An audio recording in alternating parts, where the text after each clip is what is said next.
Eh bien, dans les années 80, nous sommes déjà allés à Trois-Rivières et il y en a qui doivent s'en souvenir.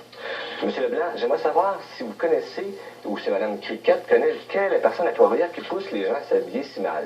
Si on pourrait régler ce problème-là, on réglerait bien les problèmes. J'en suis persuadé. Ah ben moi, je peux répondre. Je m'excuse de vous contredire, monsieur, vous semblez une autorité très compétente. Mais je pense que si vous avez fait une courte analyse des gens de Trois-Rivières et de la région, cela peut s'avérer... Est-ce que c'est parce que c'est à cause de l'odeur de la pulperie, les gens essaient d'attirer l'attention sur quelque chose d'autre, alors ils se disent, je vais me mettre du rouge, du violet, n'importe quoi, puis ça va... Ce n'est pas général, mais encore une fois, je pense que les gens de Trois-Rivières, lorsqu'ils sortent ou qu'ils ont des activités, même au travail, je connais des avocates, des notaires, enfin des personnes qui font de l'immeuble. On les exploite, là, M. Leblanc. On les exploite jusqu'au sang. Tout l'argent de je sens là, qu'à Trois-Rivières, ce n'est que ça. On pourrait investir ailleurs, mais ce n'est que ça. Les gens sont exploités, les gens sont traumatisés. Complètement traumatisés. Je ne croirais pas, monsieur. De toute façon, moi, j'y vis avec les gens de Trois-Rivières et de la région. Moi, j'ai de l'expérience, madame. Je viens de Montréal. Bon, est-ce que je vais retourner à Montréal bientôt, monsieur le réalisateur? Tout de suite après, je retourne. Bon. De toute façon, je pense que c'est très agréable pour moi de venir parler de la mode à Trois-Rivières parce que j'y vis et j'ai moi aussi voyagé. Pardon. Peut-être pas aussi souvent que vous.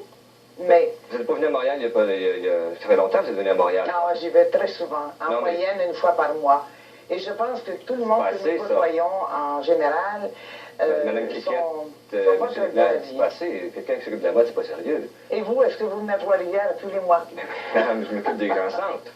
Oui. Je vais à Paris tous les semaines, alors j'ai pas le temps de venir à Trois-Rivières. Oui, mais quand même, puisque vous donnez une opinion si vite des gens de Trois-Rivières... C'est facile à voir. Ils sont habillés. C'est habillé n'importe comment, alors c'est l'habit que je m'occupe, alors vous comprenez. Moi, enfin, je m'excuse de vous contredire encore une fois, mais je trouve que les gens de Trois-Rivières sont très bien habillés. Non, mais c'est un soulier italien. Je n'ai pas rencontré un seul à Trois-Rivières qui avait un soulier italien comme ça. Pas un seul. Pourquoi? Il y a personne qui leur a dit. Il y a personne qui leur a monté dans un défilé de mode ce soulier italien-là. Voyez-vous, vous avez acheté des souliers en Italie, mais nous avons des marchands qui importent les souliers d'Italie et qui les vendent. Et nous avons même une boutique à Trois-Rivières qui fait faire ses souliers d'Italie à New York pour avoir les couleurs adaptées à ses vêtements. Alors, votre chapeau, vous l'avez pris où, madame? C'est moi qui l'ai fait, monsieur. C'est vous qui l'avez fait? C'est moi qui l'ai fait. Et cette écharpe, c'est au Québec. Ah, c'est québécois. C'est québécois. Ah, mais ça, madame, dans la mode, il ne faut pas que ça soit québécois, vous comprenez ça? Ah, vous trouvez? Non. Alors, qu'est-ce que vous pensez de Michel Robichaud-Walden, enfin?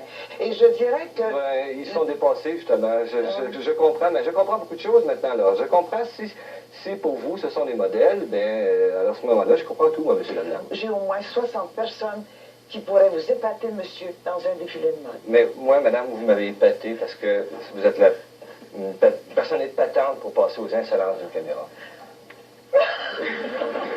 Ah, c'est extraordinaire! Je vous félicite, monsieur.